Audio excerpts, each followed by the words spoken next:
Welcome back. In this lesson, we are going to focus on the movement north.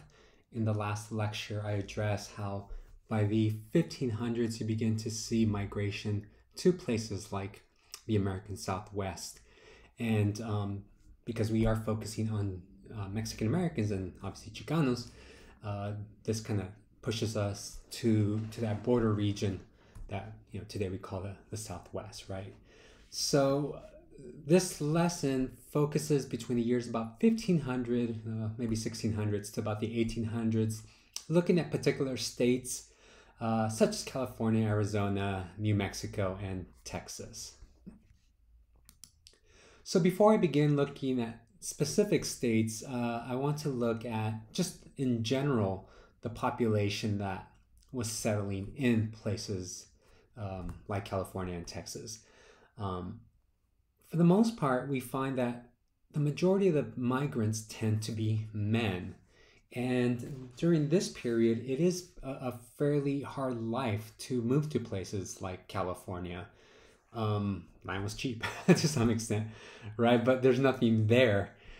So that's what makes it really complicated. It just depends what study you're looking at and really what location, what state. But for the most part, as communities begin to settle, the family unit becomes the most important element, right? The mom, dad, the kids, and maybe some extended family here and there. But for the most part, they tend not to be very large. It's really just a small community. And in reality, it's actually mostly men who migrate. A lot of them tend to be military or even thieves, criminals that Mexico wants to get rid of, and they kind of push them north. So they give them the option, you could serve your time or you can go north and, try to survive out there. And many of them did take that opportunity because they could obtain land. But that's what we see happening in these southern, what we call today the southern states, right? Southwestern states, sorry. We find that the women that were there, though, again, there's not many. Sometimes you do see them mix in with the local population, which the article that you had on sexual violence shows.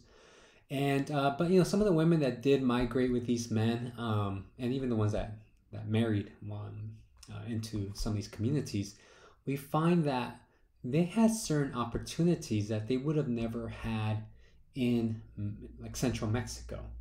So, the average life for people in this frontier was about 40 years, which isn't very high. And we find that widowhood was quite significantly high, right, at 27%. Yeah, it's almost a third, right, of the population, particularly women, would have been widows. And women are in high demand at this time. So this kind of movement allows women opportunities that they would have never had in central Mexico. So for example, many of the women that were living in these, what we call today southwestern states, they were curanderas, which is essentially a doctor in some of these communities, which means they're highly respected, or they're parteras, which is midwives. These are careers that are normally associated with women anyway, particularly parteras, but it does show that women had economic opportunities that sometimes were not dependent on men. So there you see a bit of a plus being a woman in these localities. In addition, we find that women are able to engage in activity that would not have been seen as proper. So they're allowed to drink, to smoke, to gamble, right? Just be part of the community.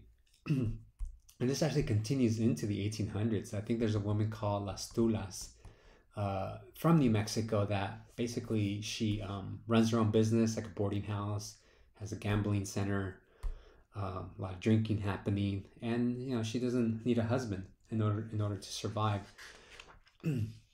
But that's a little bit later. That's again mid 1800s. This is before all that. But it just kind of shows how this territory that's really out of the control, I guess, of kind of central government allows certain freedoms to be a woman. Another example that we have, again, women having opportunities, is that they're able to run businesses because of the high widowhood percentage that we have. Women have to take over our husbands' businesses, so that allows them to learn skills that they would have probably never learned in other places. In addition, they're able to get divorced. They're able to own property, which is something you don't see in the United States. A lot of times in the U.S., the colonies are already established in the East Coast. Those women, their property became their husband's property. In this part of the United States, which is New Spain at this time, women are allowed to own property. And women are even allowed to go to court, right, and represent themselves and sue people, which again, in the East Coast for American society, women don't have that opportunity. They have to be represented by a man. So we see how the Southwest provides certain, that what we call that concept of agency, right? Women do have freedoms to move up in society, and not just women, but different groups of people too. Another one is are people of different ethnicities, right? People that come from the different castas. We address how the castas created this limit of opportunities for some people in places like Mexico. However, because this is the frontier, you have a mixture of different peoples from the different castas. So in places like New Mexico, just to give you a number, many of them, people who settled in New Mexico in the in the like 1600s, the majority of them tend to be Spanish from Spain. At least that's the statistics that we have. It's a very small community. It indicates, studies indicate that about 110 were born in Spain. Others were born in the Americas. About 55 of them were born in places like what is today Mexico. Others were from Portugal. About 13 of them were. And then others were, unknown, which means they were, mestizos. Sometimes they mix them with the local population, some of the Native American tribes. But it just shows you that the caste system was not as restrictive. It's still there, but it's not as restrictive as it was in central Mexico. Just another example that we have is that you have Jewish people there. So, it's a little bit surprising, right? Because we don't typically associate Mexican American history with being having that kind of Jewish influence, but a lot of the Jewish Spaniards who were kind of what they call crypto Jews, they were forced to convert to Catholicism but still practice their Jewish faith. Some of them left Spain and migrated to places like New Mexico because they did see California. They did see the Southwest as much more open to them than other places. So, and we also see blacks. A lot of them who were either mixed or kind of black migrated into these places and entered places like Texas and Louisiana. So when it comes to race, you don't see the restriction that we see in other places. Another important element of this area is that communities are not that big. They average a couple thousand, maybe 2 to about 5,000, just depending on the time, since we're looking at such a big time window here. And the majority of the jobs that they have, they kept some records. We find that they're ranchers, right? So you're either dealing with cattle, or you were a laborer. And these are really the two major categories that you have for jobs in places like New Mexico and Texas. So, opportunities are slim, but, it beats being in maybe in central Mexico, depending on your status here.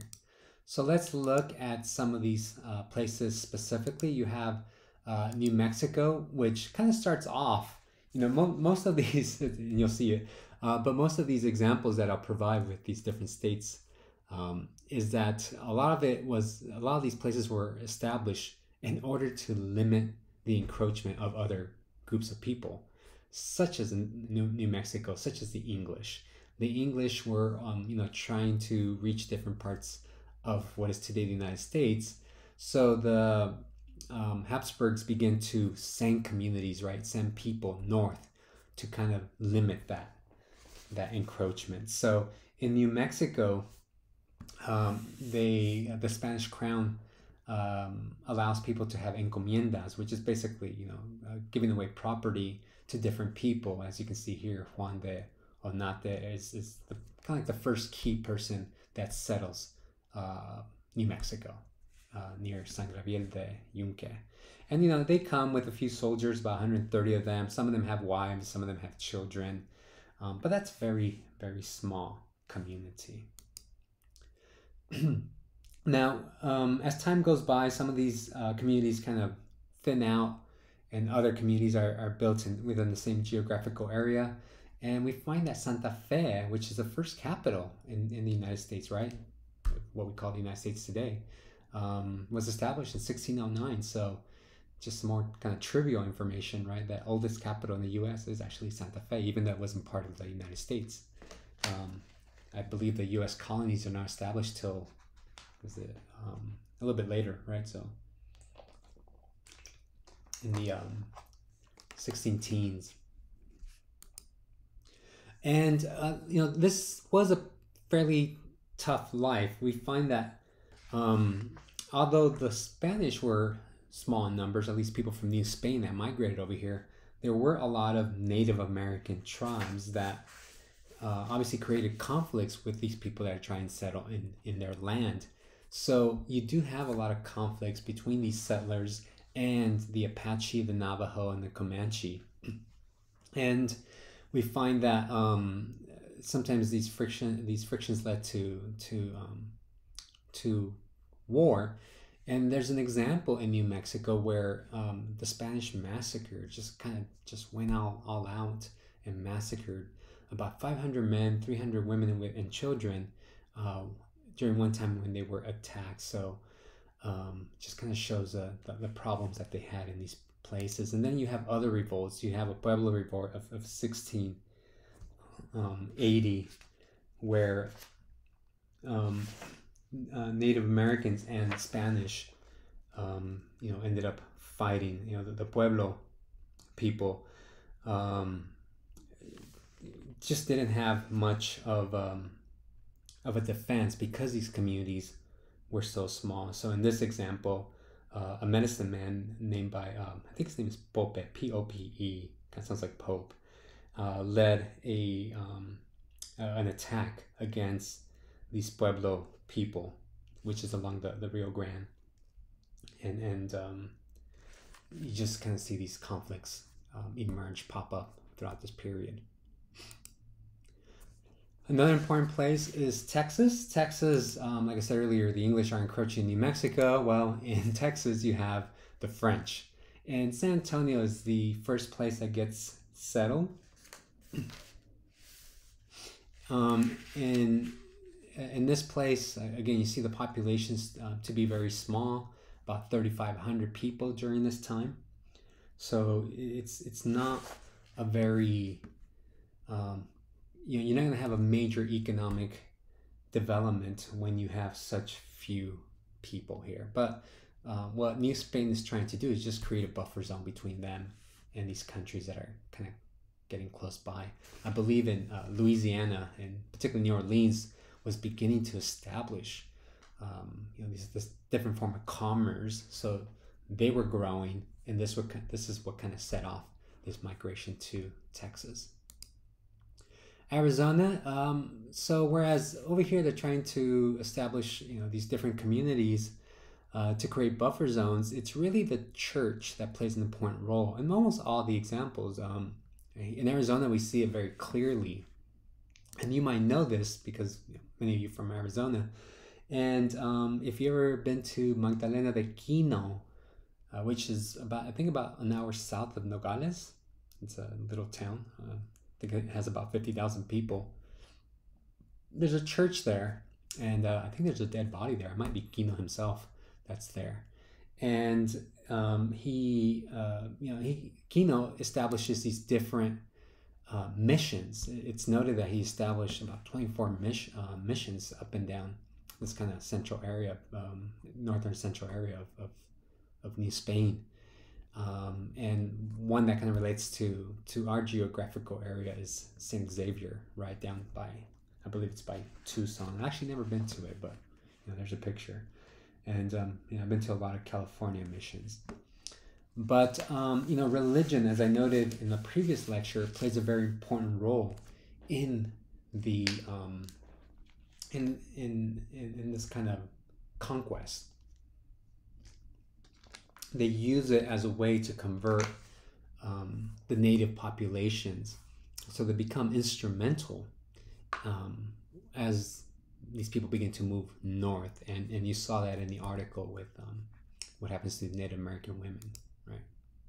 What we find here in places like Arizona, you see mostly soldiers begin to settle these places, as you saw in the article, right? It tends to be the mission system, and these people are not military, right? And they're trying to convert Native American populations, and obviously Native American people don't want to be converted. So there's a lot of conflict between these. As I noted earlier, there's a lot of revolts. So the military kind of joins the mission system in order to protect them. So you tend to have what are called Presidios near many of these missions, a couple miles away maybe. I think the one in Santa Barbara maybe a mile away, I want to say. So they're close enough, but far away too, because a lot of times there's conflict between the mission and the soldiers. And soldiers, it's a very loose term, because a lot of times, like I said earlier, they tend to be just, people that were leaving the central part of New Spain. In California, well, another group is trying to take over here, and these are the Russians, right?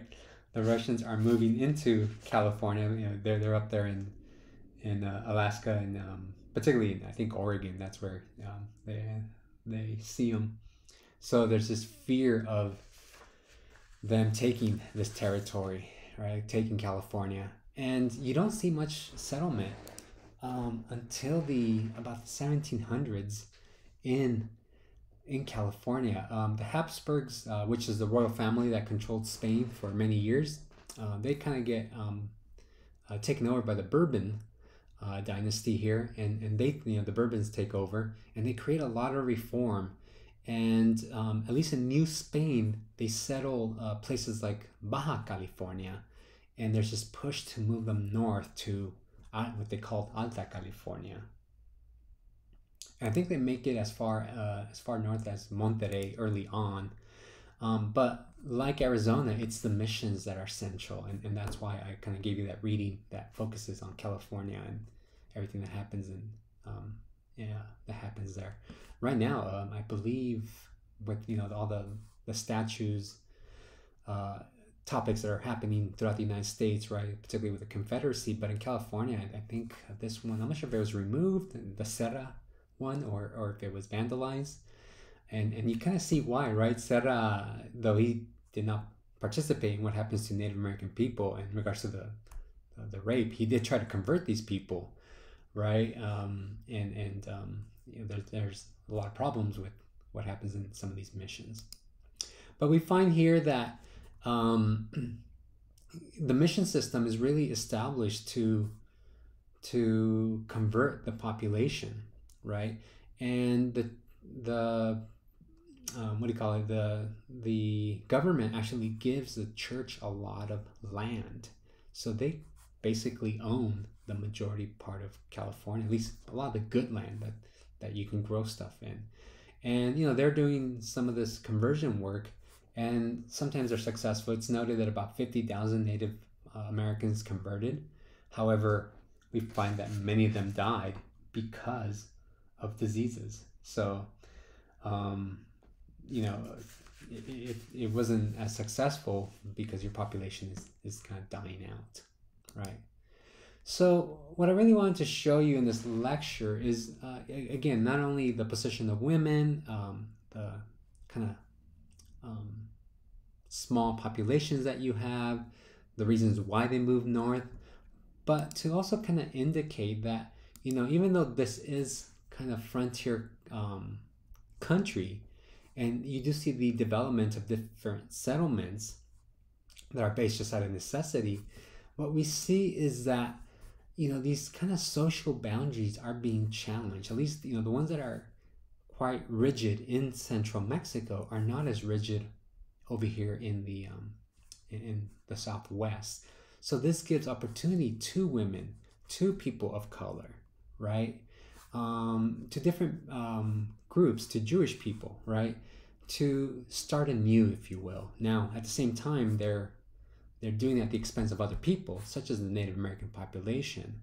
But this settlement begins to create small communities in places like California, New Mexico, and Texas, right? And even Arizona, right?